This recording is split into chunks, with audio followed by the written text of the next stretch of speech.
Okay, Tim, good evening.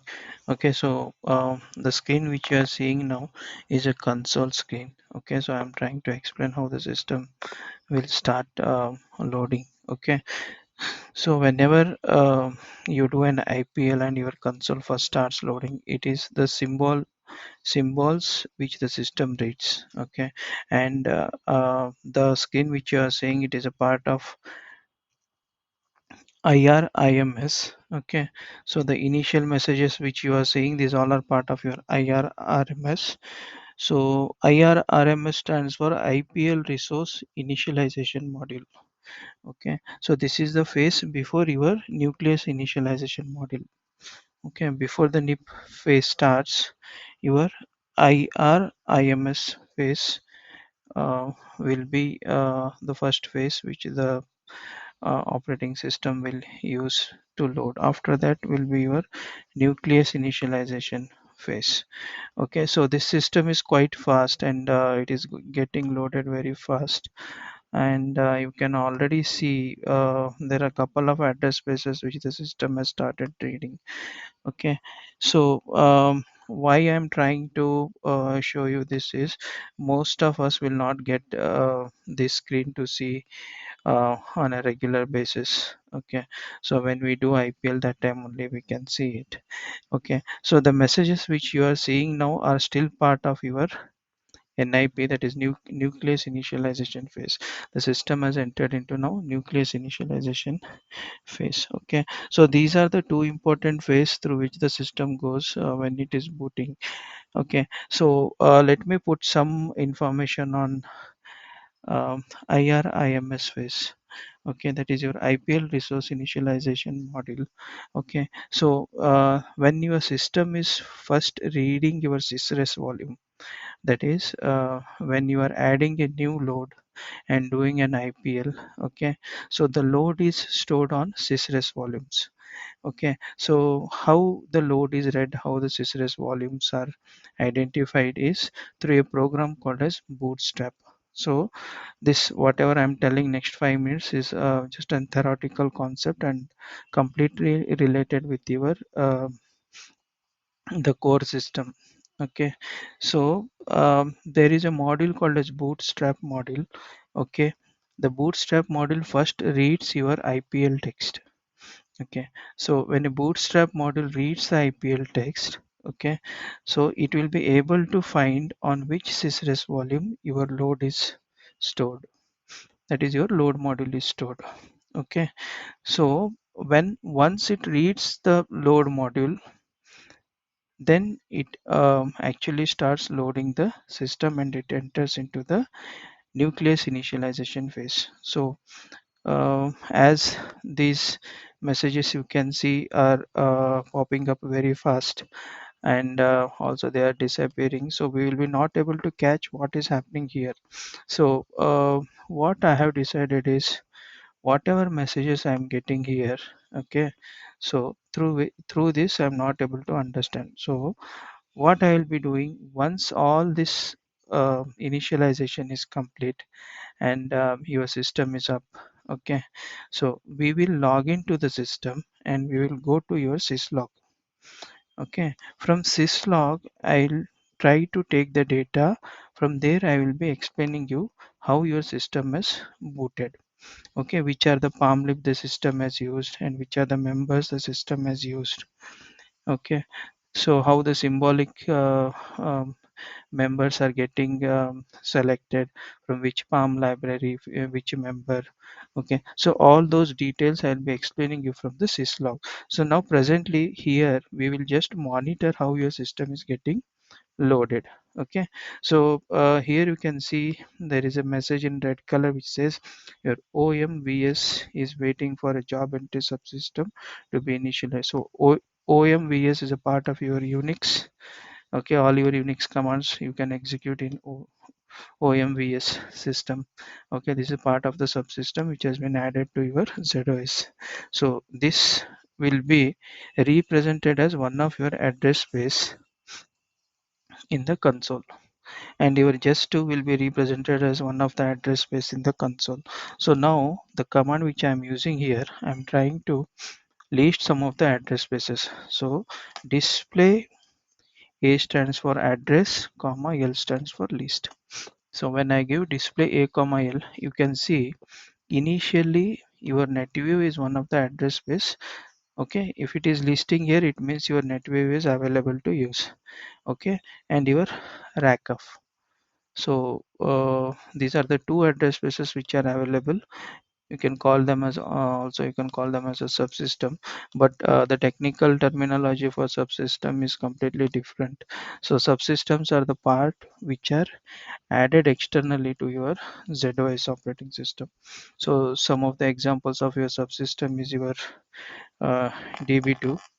Okay, DB2 is one database. Okay, then one more is your IMS. IMS is a one more hierarchical database. Okay, the working of IMS is completely different from DB2, where IMS starts to read the data in a parent-child format. That is first, that is from left to right. It will come first. It will read the left child, then it will go to root, then it will try to read the right child. So IMS is an hierarchical management. Okay, so where the data is read in a parent-child format. Okay, in a tree format. So this is the old. This is the first. IMS is the first database. Okay, after IMS your DB2 came. So DB2 and IMS are the two subsystems. The one more is CICS. So these are the major subsystems which are added externally to your operating system. So now I will again give your display A comma L. Okay, and try to see what are the address spaces added. So you can see here the messages which are popping up with a number. Okay, these messages are called as your WTOR, that is write to operator. So operator has to respond to this message. Now here 01 is a message related with your NetView. So in my system NetView has some issues, so I'm decided not to respond to it. Okay, so I just want NetView. Now presently NetView is working properly, so I just want it to keep in the same format. So if you want to see any of the outstanding messages, the command is display of r,l. So you can see presently there is only one message which we have to reply. Okay, so as I'm familiar with this console, I think there will be one more which we'll be getting, which is related with your automation, and we need to decide whether you will be starting your system in a cold or a warm format. Okay, that is when you are IPL the system, there are three different phases through which you can IPL. One is your cold IPL, warm IPL, and your quick IPL. Okay, quick start, it is called as a quick start.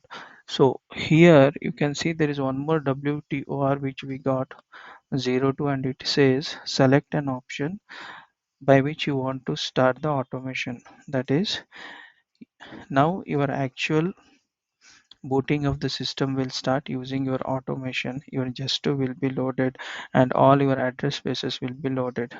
Okay, so if I reply 02 comma warm. Okay, so 02 comma warm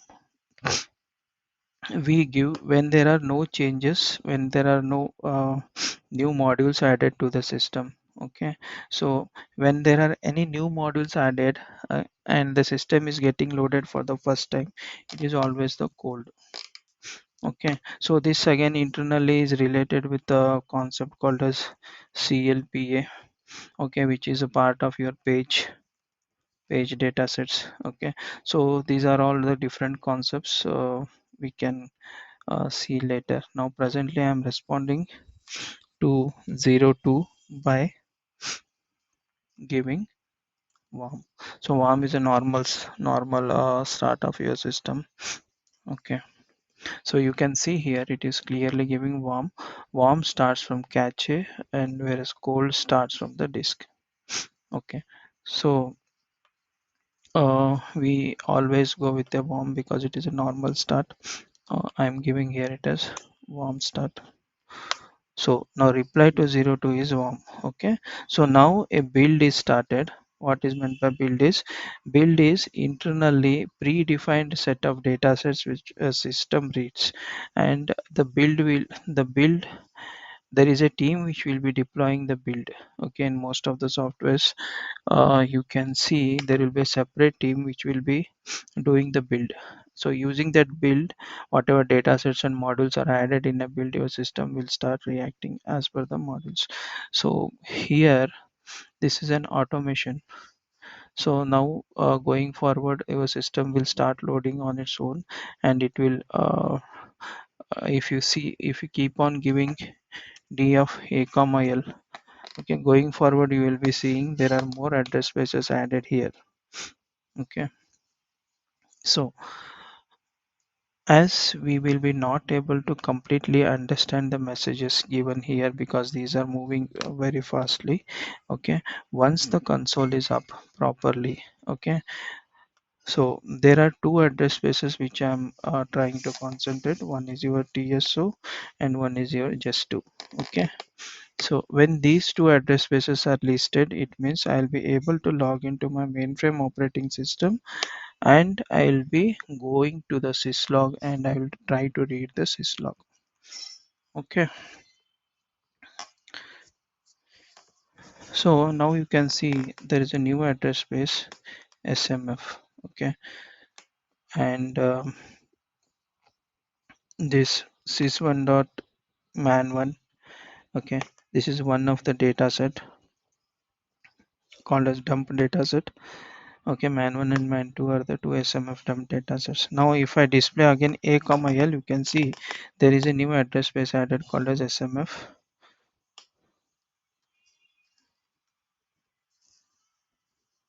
So see here, SMF dump is starting. Okay,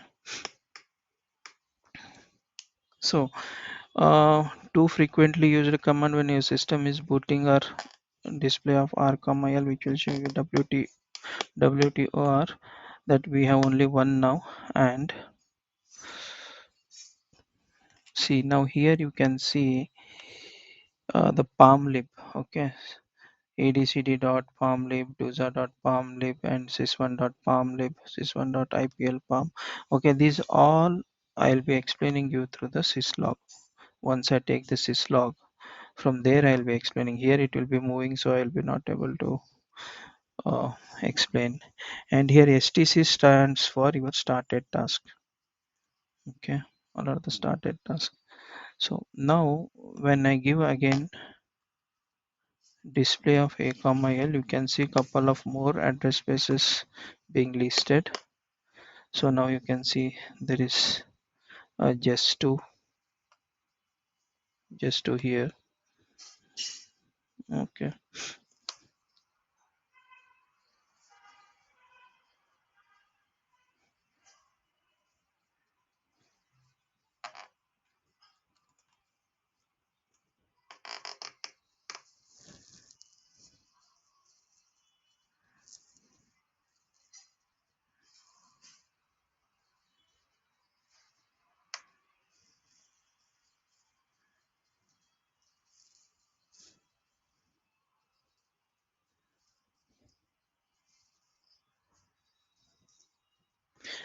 so when you see this message, your TCAS accepting the logons, it means your TSO is up. So TSO has started. So if you give an display of a comma l here, now in the address space list, you can see your TSO. Here you can see the TSO.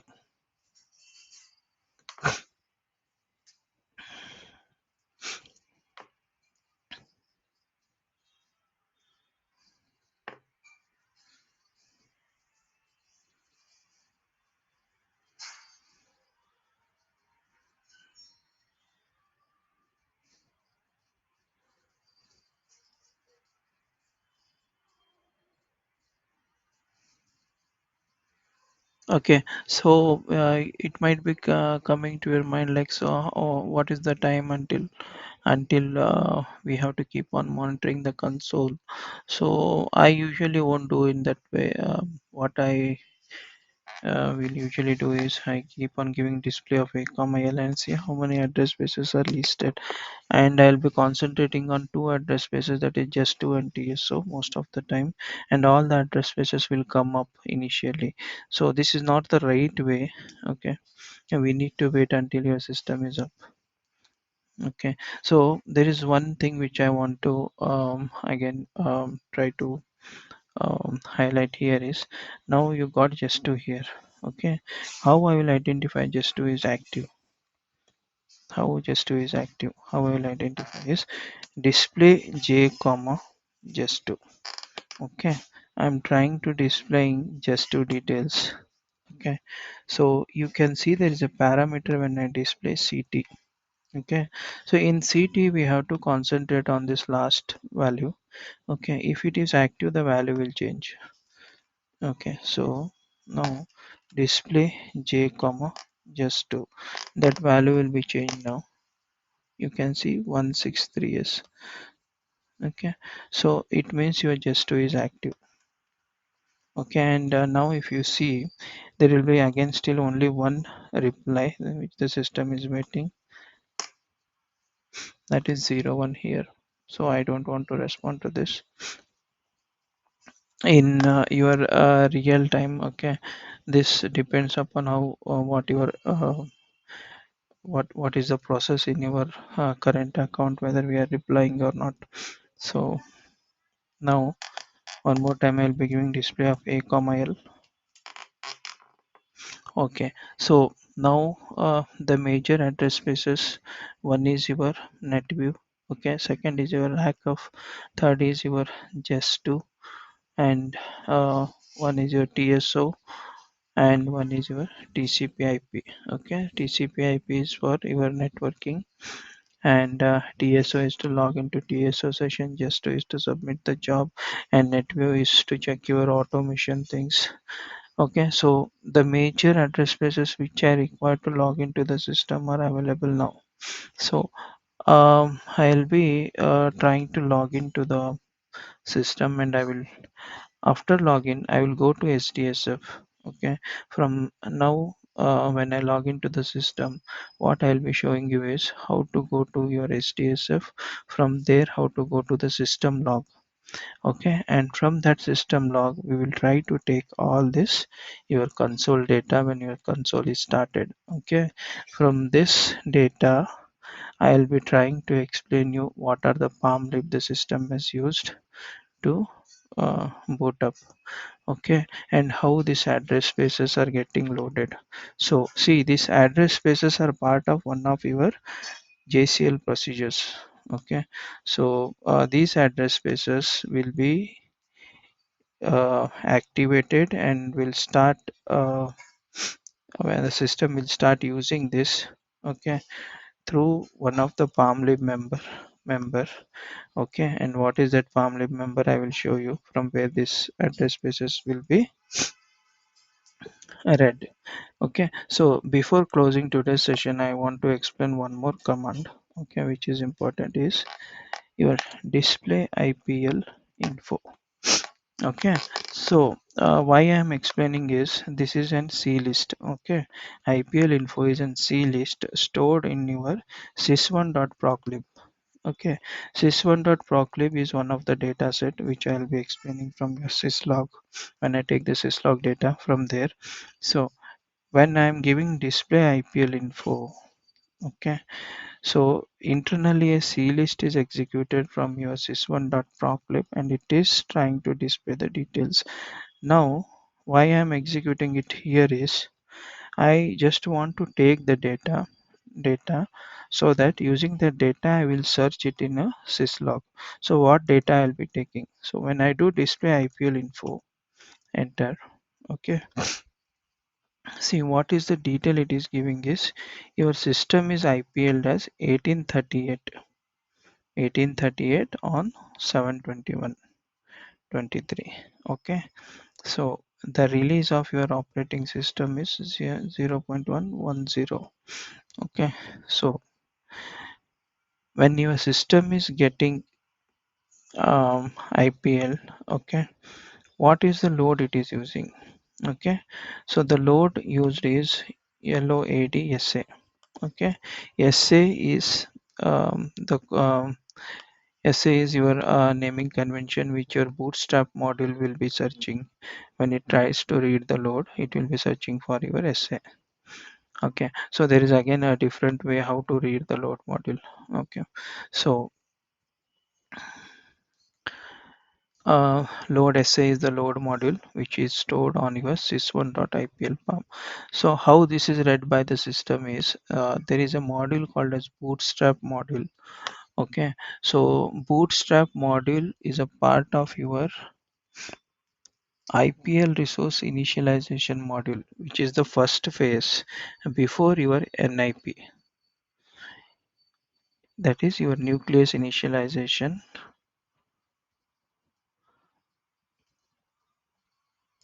Before your nucleus initialization phase, okay, there is one phase called as IRIMS. Okay, so in that your bootstrap will first try to read the load module from your sysres volumes. Okay, so apart from this load module, the bootstrap also try to read the system symbols, that is SYM. You can see that is the prefix is 00 again for your system member, it is SA. So these two members are part of your IPL palm. Okay, so these all I'll be explaining you. So why we give display IPL info is I want this data, that is your system is IPL at this data. Now I'll be copying this data, I'll be storing it in a notepad. Okay, so I'll be using this data to search it in my syslog, the time, that is 1838. Okay, this time I'll be searching with this string in my syslog. So now going forward in the next session, I will explain you how to search the data in the syslog. So now from your display IPL info, what we got is it is part of your sys1.proclib. It is a clist command. Okay, so when I am giving here display IPL info, okay, this command is executed only when it is stored in your sys1.proclib. Okay, sys1.proclib. If this member is stored in sys1.proclib, then when you give display IPL info, it will display the detail. And how the system will read it from sys1.proclib, it is using your master JCL. There is a JCL called as master JCL, okay, which is part of your when your system boots, no, that time it uses the master JCL. Okay, so that also I'll be explaining you. So so now your system is up and initialized. Okay, the last command which I'll be using again is display of a comma l. Okay, so TSO is available, just 2 is available. It means I'll be able to log into my TPX menu. So here I will be stopping this console session. My system is booted properly. All the address spaces are available. Okay, so now I'll try to log in to the mainframe, the TSO session. Okay, and from there I will take you to STSF. From there I will take you to the system logs, and there I will search the system log using this data. That is your system is IPL at 1838. Okay, from there I will try to read each and every data set, and will try to explain you how your system is loaded. Thank you.